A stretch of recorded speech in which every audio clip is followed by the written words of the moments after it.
Hi, this is Nicholas, the Small Business Booster, and today we're going to take a look at the Business Model Canvas. Now, this tool is a great framework for your business. It helps you to think through a variety of aspects and lay the framework for your business plan. Let's get to it. Start at the Google landing page and we'll just look up SCORE. Again, SCORE provides business mentoring. You're looking for score.org.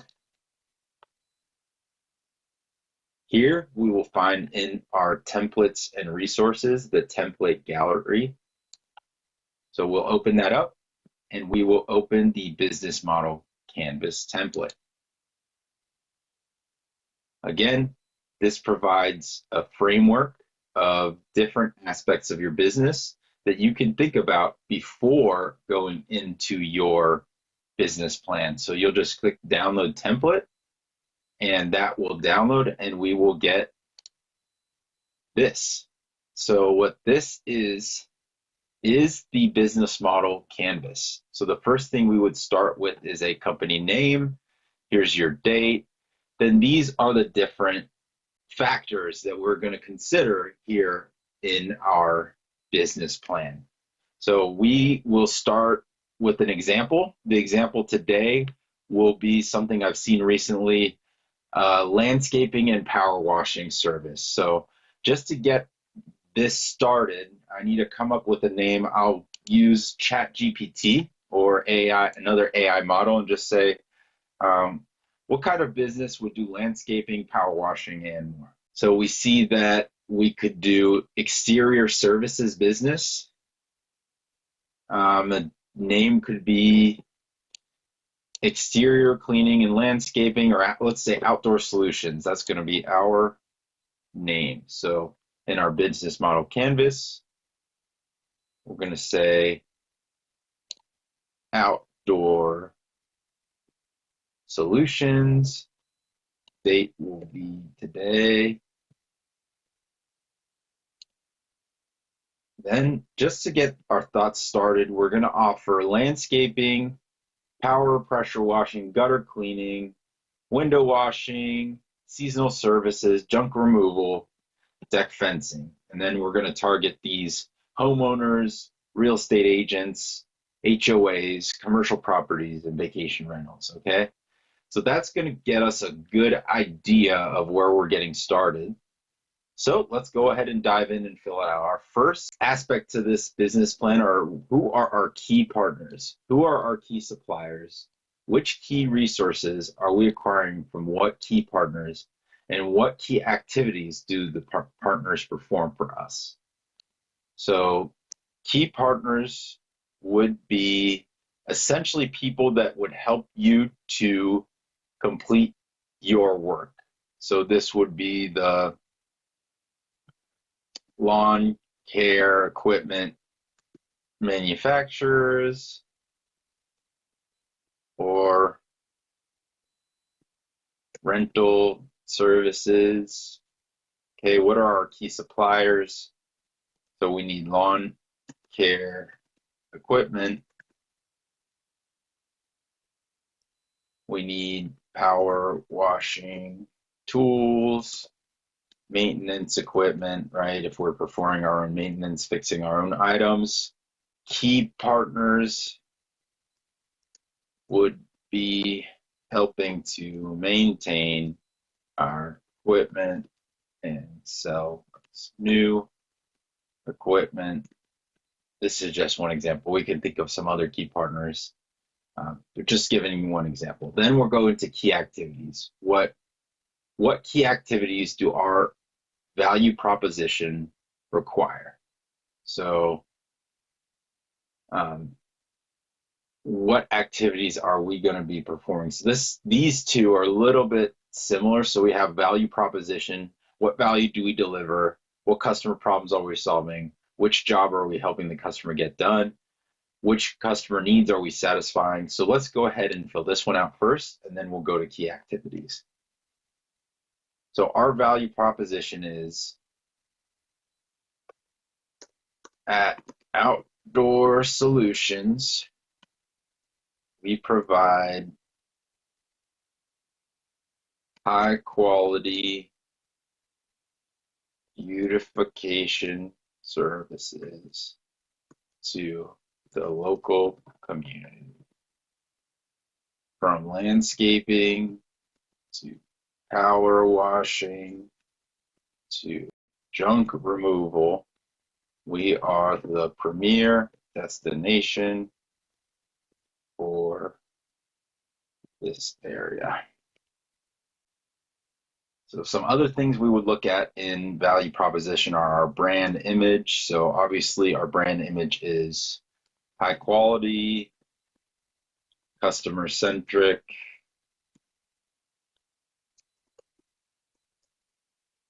and let's say local services for locals. All right. We might also look at our pricing here compared to the market or the other competitors and some other things. So again, for a first pass, we can just get this all on paper and fill this out.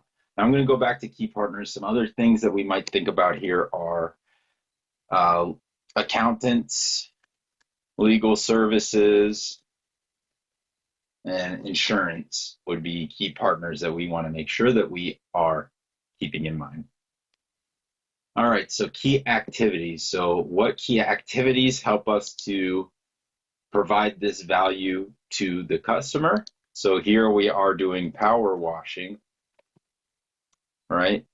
Landscaping, gutter cleaning, junk removal, and anything else we would provide. So what key resources do we need to be able to provide these? So for power washing, we need a power washing, or we need power washing tools. For landscaping, again, landscaping equipment, need ladders, and let's say leaf blower for gutter cleaning, truck and trailer for junk removal. Oh yeah, and then again, as you're going, you might think of something else. So for junk removal, we have a truck, we have a trailer, we get the junk, where do we take it? So we need junk services, where to take junk, that's food, right? That's going to be a key partner. So as you fill out the rest of these, feel free to go back and update the others. So the next one we'll look at is customer relationships. So what type of a relationship does each of our customer segments expect from us? How costly are these relationships, and how integrated with the rest of our business model? So how are they integrated? So customer expects from us a timely and fully complete service, meeting or exceeding expectations.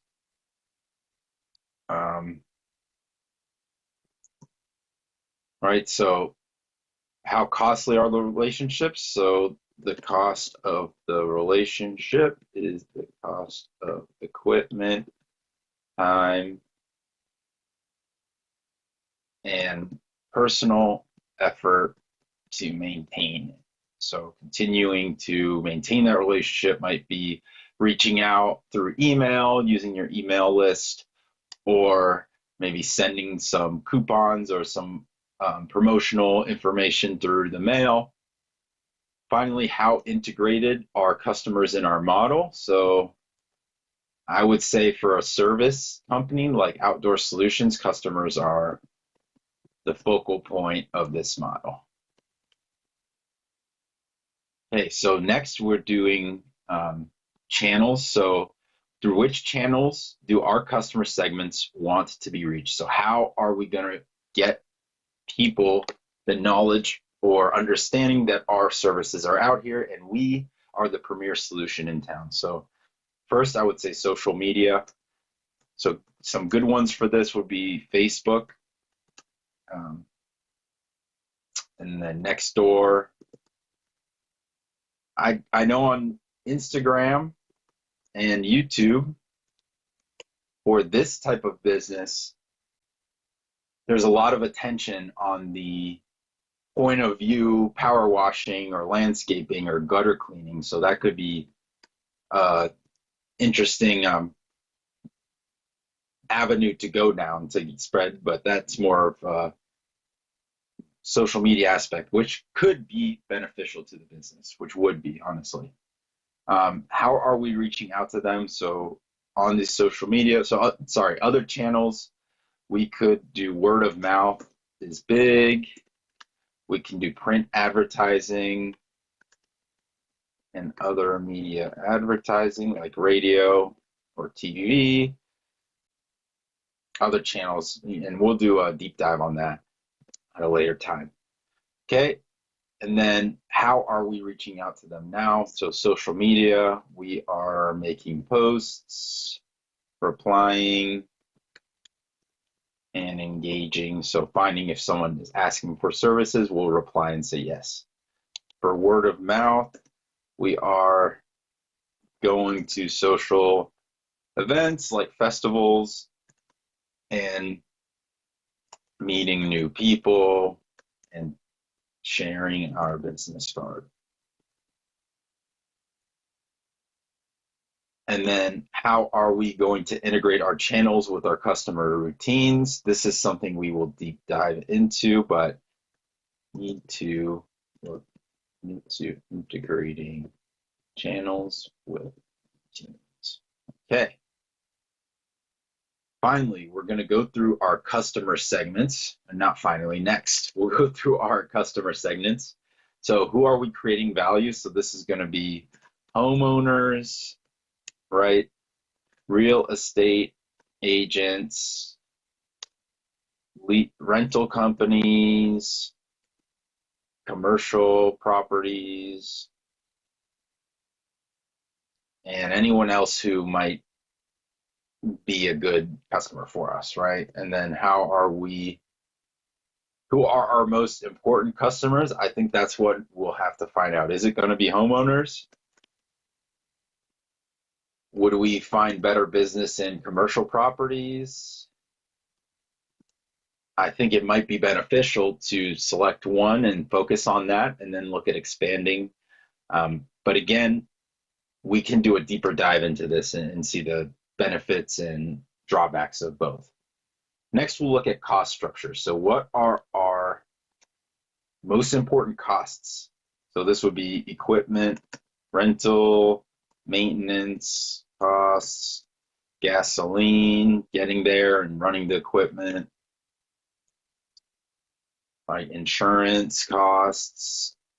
We have what's called fixed costs and variable costs. Fixed costs quickly are things that are locked in, like rent of an apartment, and those won't fluctuate based on how much service you provide. Variable costs will. So an example of a variable cost is, if you have a weed whacker and the line for the weed whacker, you have to replace it the more you use it, right? So if you use it more, the cost of the line for the weed whacker goes up because you're using more of it. That's a variable cost. As you get more jobs, the cost goes up. As you have less jobs, it's less, right? Just based on how much you're using it. Finally, the last one we'll go through is revenue streams. So for what value are our customers truly willing to pay? How do they prefer to pay? And how does each revenue stream contribute to the overall revenues? So here we're talking about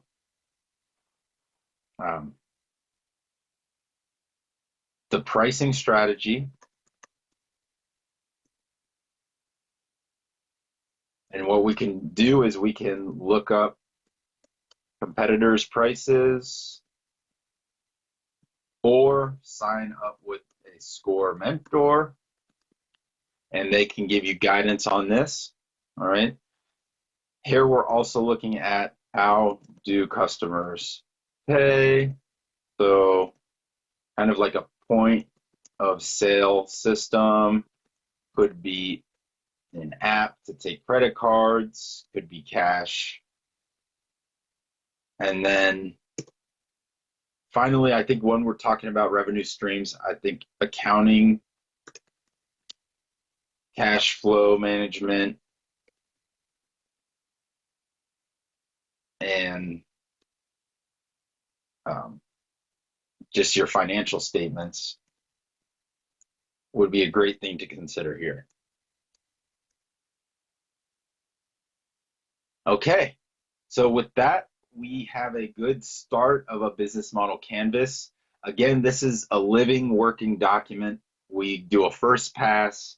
As we continue down our journey, we can update, edit, maybe bring some of these things into the business plan, and maybe we have some learnings along the way that, hey, this is not really the direction we're going and we need to readjust. So again, this is just a good first pass, a good introduction to this business model canvas available on the SCORE website.